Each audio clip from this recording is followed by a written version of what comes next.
अस्सलाम वालेकुम एवरीवन। फवाद, बिजली के बिल तो कहीं रुकने का नाम ही नहीं ले रहे और गवर्नमेंट के पास जो परसों गए थे सारे और गवर्नमेंट बैठी थी हमारी, संडे को कमेटी बैठा दी थी कि जी हम कोई ना कोई हल निकालते हैं इसका। 2 दिन बाद उन्होंने कह दिया इसका तो कोई हल नहीं है, IMF से पूछ लेते हैं हम क्या कर सकते हैं।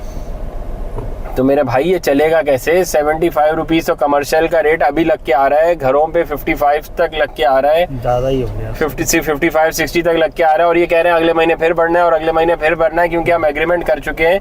हम अपने पड़ोसियों से कम्पीट कैसे करेंगे? हम तो खुद जिंदा कैसे रहेंगे? कंपटीशन तो छोड़ देंगे यार। एक चीज़ जो बनानी थी मैंने वो मैं बना के सस्ती भेजूंगा। तो अगर हम अपने आप को कंपेयर करें अफगानिस्तान से ही, ईरान से, बांग्लादेश से, इंडिया से, तो कंपैरिजन अब खत्म हो गया, हमारा कहानी क्लोज हो गई है।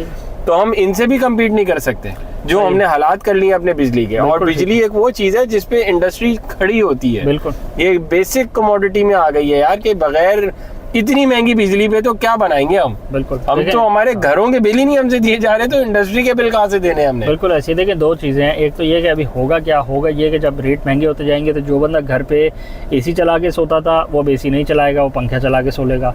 जो बंदा, अब कराची में तो एयर कूलर नहीं चलता ना, बट बाकी पाकिस्तान के बहुत सारे एरियाज़ में एयर कूलर चल जाता है, तो एसी वाले एयर कूलर पे आ जाएगा, एयर कूलर वाला नॉर्मल फ़ैन पे आ जाएगा। ये हो गया घर के लेवल की बात, जिसका मतलब है कि आप उतने ही पैसे भर रहे होंगे। अगर आपका 50,000 बिजली का बिल आता है तो अगर आप चाहते हैं कि आप अगले महीने 50,000 बिजली का बिल भरें, तो फिर आप अपनी जो स्टैंडर्ड ऑफ लिविंग है उसको कट डाउन करें। एसी से उठ के पंखे पे आ जाएं, पंखे से उठ के छोटे पंखे पे आ जाएं, बड़ी लाइट से छोटी लाइट पे आ जाएं, 2 फ्रिज से 1 फ्रिज पे आ जाएं, 1 हॉर्स पावर पानी की मोटर से 1.25 की मोटर पे आ जाएं आप। ये आपके तरीक़ेकार है। दूसरा ये है कि जो इंडस्ट्री में काम कर रहे हैं वही आपके वाली बात, जहाँ उनको चीज़ बनाने पर 10 रुपये की कॉस्ट आ रही थी, अब उन्हें 12 से 13 रुपये कॉस्ट आएगी। लोकल मार्केट में जब आप बेचने जाएंगे 13 रुपये की चीज़, तो फिर मार्केट में वही वाला सेंटिमेंट है कि रेट आपने बढ़ा दिए हैं, परचेजिंग पावर लोगों की और कम हो जाती है, तो लोकल सेल्स भी कम हो जाती हैं। एक्सपोर्ट की बात करें तो जब आपका इंडिविजुअल जो आपका रॉ मटेरियल था वो महंगा हो गया, तो अगेन एक्सपोर्ट कॉम्पिटिटिव प्रोडक्ट आपकी नहीं होती। एक तो उसकी क्वालिटी गिर जाती है, दूसरा आपके जो इम्पोर्ट जो आपका मैन्युफैक्चरर है उसके पास वैसे ही मार्जिन्स नहीं है, तो वो क्वालिटी में भी कॉम्प्रोमाइज़ करता है, और वैसे ही उसका रॉ मटेरियल की कॉस्ट, जो ओवरहेड्स की कॉस्ट है वो ज़्यादा है, तो वो एक्सपोर्ट ओरिएंटेड प्रोडक्ट वो नहीं रही। तीसरी बात यह है कि आपके जो बिल्स हैं ना उनमें 3 मसाइल हैं। एक मसला उसमें है टैक्सेस का, कि एक तो आपका बेसिक यूनिट है बिजली का यूनिट, दूसरा है उसमें टैक्सेस। तो टैक्सेस की जो मद है वो सारी की सारी एक नाजायज़ मद है, जो गवर्नमेंट आपसे टैक्स कलेक्ट कर रही है आपके बिजली के बिल में, क्योंकि बिजली का बिल एक कॉन्ट्रैक्ट है between the energy provider and you.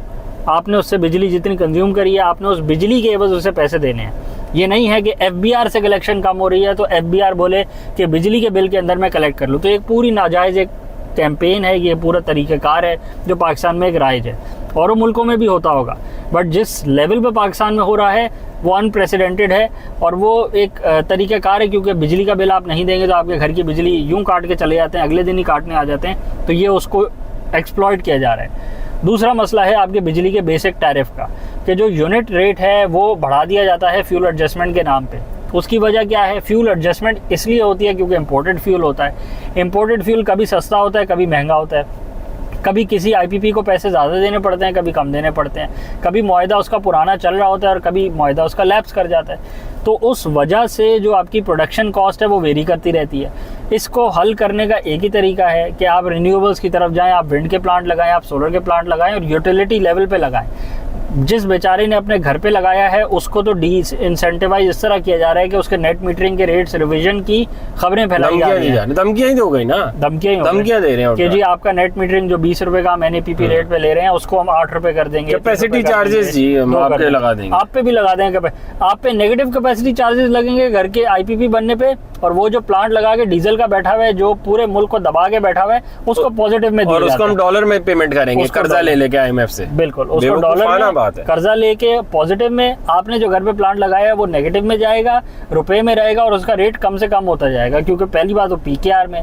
तो असल मसला आपका यही था कि आपने PKR में इनके साथ एग्रीमेंट कर लिया। तीसरा मसला आपका ये है कि जो फ्री की बिजली, जो लाइन लॉसेस, जो चोरी, जो थेफ्ट, और जो मराहत में लोगों को फ्री की बिजली मिल रही है, तीसरा मसला वो है। ये 3 मसाइल हैं। एक, आपका बिजली का यूनिट बहुत महंगा है, जो बिजली बना जो सिर्फ बिजली का यूनिट, उसमें टैक्सेस की बात हम नहीं कर रहे, वो इसलिए महंगा है क्योंकि आप बेकार तरीकों से बिजली बना रहे हैं। तो क्यों बना रहे हैं, उसमें मेरा क्या कसूर है? मैं एज अ कंज्यूमर, और मुझे क्यों इस मुश्किल में डाल दिया है? ऐसे ही है। अगर वो मैन्युफैक्चरर बेवकूफ है, उसको पता नहीं है कि बिजली सस्ती कैसे बनानी है, वो लॉयल नहीं है, वो नाजायज तरीके से उसने लाइसेंस लेके बिजली बनाई हुई है और वो महंगी बिजली मुझे बेच रहा है, तो इसमें मेरा क्या कसूर है मेरे भाई? बिल्कुल। मुझे क्यों बिजली महंगी दे रहे हो? बिल्कुल। तुम लोगों को समझ नहीं आ रही कि जो रेगुलेटरी बॉडी है वो आंखें बंद करके बैठी हुई है, या उसका भी हिस्सा है बीच में? यही बात हुई ना कि आपका भी खांचा है बीच में, जो आप उसको महंगी बिजली बनाने दे रहे हैं और साथ में वो बना के सबको बेचे जा रहे हैं। बिल्कुल ऐसे। देखें, उसका जो अग्रीमेंट है उसको तो प्रोटेक्ट करने सारे निकलाते हैं, टीवी पे निकलाते हैं। अगर आपको ऐसी बात कर, नहीं जी वो तो जी सॉवरेन गारंटी हमने दी हुई है, वो तो हमने ये वाला एग्रीमेंट करा है, उसको हम चेंज ही नहीं कर सकते, यूएस डॉलर में रेट तय है, वो तो पैग हुआ है, उसको छेड़ कोई नहीं सकता, वो पता नहीं क्या आइटम है, उसको छेड़ कोई नहीं सकता। दूसरी बात, एक आपका यूनिट महंगा हो गया क्योंकि वो कचरा तरीके से आप बना रहे हैं, बेकार फ्यूल इंपोर्ट करके आप बना रहे हैं। दूसरा मसला टैक्सेस का है, टैक्सेस होने नहीं चाहिए, जीरो टैक्सेस होने चाहिए। ये कोई तरीका नहीं है कि एडवांस इनकम टैक्स आप बिजली के बिल में लेके बैठ जाएं। इनकम टैक्स लेना है तो इनकम टैक्स का इदारा लेगा ना, वो बिजली की जो प्रोवाइडर है वो नहीं लेगा। तीसरा मसला आपके चोरी का है और फ्री की बिजली का है। फ्री की बिजली बहुत सारे लोगों को मिलती है, आप जाके देख लें, इन्हीं अपने लोकल डिस्को से पूछें कि आप किस किस को फ्री में दे रहे हैं, वही आपको अपने सारे एम्प्लॉइज को मिलती है। बस ये डेटा उनसे क्या पूछना, ये डेटा ओपनली अवेलेबल है, आप इसको देखें। और वो नहीं होना चाहिए क्योंकि जो भी बंदा फ्री की बिजली लेता है वो कम्प्लीटली फ्री नहीं होती, उसकी जो कॉस्ट होती है वही कस्टमर बेयर कर रहा होता है, जो बिल पे कर रहा होता है। तो अगर आपके एरिया में स्ट्रीट लाइट्स लगी हुई हैं या बाकी लाइट्स लगी हुई हैं जिसके बिल्स की कलेक्शन नहीं होती, तो वो ऐसा नहीं है कि वो आपका जो सर्विस प्रोवाइडर है वो फ्री में दे रहा हो या वो अपनी जेब से भर रहा हो, वो उसका जो ट्रांसफ़र, वो जो चार्जेस होते हैं वो ट्रांसफ़र होकर डिवाइड करके वसूल कर ही लेते हैं, क्योंकि जो बिलिंग का मैकेनिज्म है कम्प्लीटली नॉन ट्रांसपेरेंट है।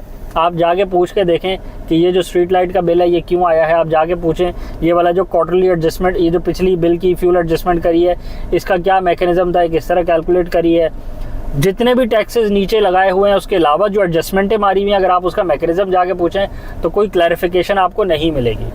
तीसरा, ये तीन ही मसले थे ना आपके। चोरी का मसला ये है कि चोरी में तो खुद इन्वॉल्वमेंट आ रही है वाले जो बिजली के प्रोवाइड कर रहे हैं कराची में, जो भी बिजली इन्हीं के बंदे लगवा के देते हैं। बिल्कुल, जो बाकी वापडा में के मसले हैं, जो बाकी बंदे हैं वही तो कुंडा लगवा के देते हैं लोगों को, मंथली चार्ज लेते हैं और फिक्स कुंडा लगवा देते हैं। ये लो जी पतली सी तार ले लो, इस पर जो चलाना है चला लो, महीने का 1500 दे दो, महीने का 3000 दे दो, महीने का 10,000 दे दो। तो चोरी में ये इदारे मुलव्विस हैं। टीवी पे आके क्लैरिफिकेशन देना शुरू कर देते हैं कि जी हमें रेट बढ़ाने से कोई फायदा नहीं होता, हम तो पिछले 20 सालों से लॉस में जा रहे हैं, हम पहले भी लॉस में थे, ये रेट बढ़ने के बाद भी हम लॉस में हैं। तो भाई तुम बैठे हुए क्यों हो? आप बंद कर दें इदारा। उसकी सैलरी नहीं मिल रही क्या उस बंदे को? किसी और को अगर लॉस में है तो उसकी सैलरी नहीं मिल रही पिछले 20 साल से? नहीं सर, अंदर हर बंदे को सैलरी मिल रही है, अंदर हर बंदे को जो बेनिफिट्स मिलते हैं वो मिल रहे हैं। जो लॉस है उस कंपनी का वो सब्सिडी के थ्रू कवर किया जा रहा है, या वो जो लॉस है उस कंपनी का वो क्लाइंट, वो कस्टमर के ऊपर पास ऑन करके रिकवर किया जा रहा है। बात है ना, मैं अपनी सैलरियां बढ़ा लूं, मैं अपने एक्सपेंसेस बढ़ा लूं और अपनी जो मेरी आखिर में स्प्रेडशीट बननी है उसमें मैं दिखा दूं मेरा तो लॉस ही बहुत है, और फिर मैं मिन्नतें तल्ले करके और उनसे मार्जिन ले लूं। बिल्कुल, शेयर होल्डर्स को भी प्रॉफिट दे दिया, सैलरियां भी सबकी निकल गई, एक्सपेंस भी निकल गया, उस ज्यादा बढ़ा के मैं अपनी स्प्रेडशीट उल्टी कर लूं। यही तरीका, मतलब इतना भी अकल नहीं है इस कौम में कि बैठी हुई है बस क्या जी आप कोई बात नहीं सर, आपको हम पैसे देते मिले हुए, यही बात है और कोई वजह थोड़ी है।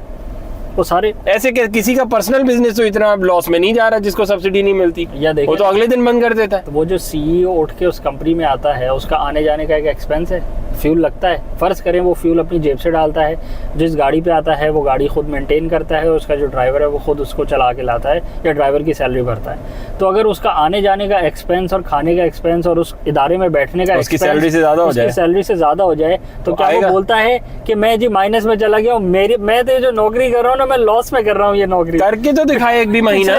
पिछले 10 साल से मैं ये नौकरी लॉस में कर रहा हूँ, लेकिन आपने फिक्र नहीं करनी, इसमें मेरी गलती नहीं है, ये आपकी भी गलती नहीं है, गलती पता नहीं किसकी है, बट मैं ये लॉस में करे जा रहा हूँ। ये सब तो मिलके पागल बना रहे हैं, बेकार बातें होती हैं टीवी पे आके क्लैरिफिकेशन। असल में वही स्पोक्समैन है ना, पैसे मिले हुए हैं, पीछे से सैलरियां मिल रही हैं, आगे आके आपने वही बात करनी है, अपनी भी कोई लॉयल नहीं है, पर्सनल कोई जजमेंट इस्तेमाल नहीं करते, सिर्फ पैसे लेके सैलरियां लेके वही बातें कर देते हैं जो पीछे से कही जा रही हैं। नोबडी केयर्स, इनका कोई लेना देना नहीं है इस पूरे चक्कर के साथ। ये उसी पूरे चेस बोर्ड में से एक छोटे से प्लेयर होते हैं जो उस गंदगी को बढ़ाने में अपना हिस्सा अदा कर रहे होते हैं। अपने एंड पे नहीं सोच रहे होते कि जो गलत है उसको आइडेंटिफाई किया जाए और गलत को रोका जाए, बट नहीं, उस गलत की सपोर्ट में आगे स्पोक्समैन बन के उल्टे उल्टे बयान देने की, फ्रंटमैन बनने का बहुत शौक होता है यहाँ पे, क्योंकि पैसे आ रहे हैं बस। बिल्कुल। और हम बस स्प्रेडशीट में दिखा देंगे हमारा जी सब लॉस ही लॉस है। स्प्रेडशीट क्या दिखानी है, जो बिल पीछे लगा के देते हैं उस बातों की क्लैरिफिकेशन होती उसकी भी नहीं दे सकते। जो इनकी स्प्रेडशीटें हैं उसकी क्लैरिफिकेशन ये कहाँ से लाएंगे। तो चलो वीडियो को रैप अप करते हैं। चैनल को लाइक करें, सब्सक्राइब करें, ज़्यादातर शेयर करें और आप बताएं आपकी नज़र में क्या सोल्यूशन है। ये जो 3 मसाइल हैं, एक तो बिजली का बेसिक यूनिट बहुत ज़्यादा है, उसकी तो इनएफिशिएंट मैकेनिज्म्स है हमारे। जो दूसरा टैक्सेस ज़्यादा हैं, वो टैक्सेस कितने कट होने चाहिए, ख़त्म होने चाहिए या बढ़ने चाहिए। देखें, एक और पॉजिटिव तरीका भी ये होता है कि जो बंदा एक्टिव टैक्स पेयर लिस्ट में आता है ना, उसको हर बिजली के बिल में आप 500 रुपए का रिलीफ दें। नहीं खत्म हो रही कहानी। देखें ना, तरीकेकार होता है ना चीजों को पॉजिटिवली इंसेंटिवाइज करने का, कि हर बंदा एक्टिव टैक्स पेयर बनेगा तो हम उसको इंसेंटिव देंगे, या उसका बेसिक बिजली का यूनिट का रेट उसमें हम 2% कमी कर देंगे, 98% कमी कर देंगे हम। बट नहीं, यहाँ उल्टे डगर पे चल रहा है। अब एक वेबसाइट निकाल दिया, उस पर अगर आप एक्टिव टैक्स पेयर लिस्ट में, तो आप जाके वहाँ चेक करके अपने एंड पे आपने वहां डालना है कि मुझसे जो एडवांस इनकम टैक्स ले रहे हो वो मुझसे ना लो भाई, मुझसे गलत ले रहे हो। और जो पिछले 1 साल 2 साल 3 साल से लेते रहे हैं उसका कौन पूछने वाला है? कोई भी पूछने वाला नहीं है। हर उल्टी स्कीम, हर उल्टा तरीकेकार इस मुल्क में लगा देना है और फिर बाद में उसका एक कचरा सा मैकेनिज्म निकाल देना है कि आपकी गलती है कि आपने जाके हमारी वेबसाइट पे हमें नहीं बताया, हमने तो जो पैसे आपसे ले लिए हैं बस वो ले लिए हैं, उसकी कहानी क्लोज हो गई है। तो ये यहाँ का तरीकेकार करने वाली बात है। बिल्कुल। आज के लिए यही था। Thank you.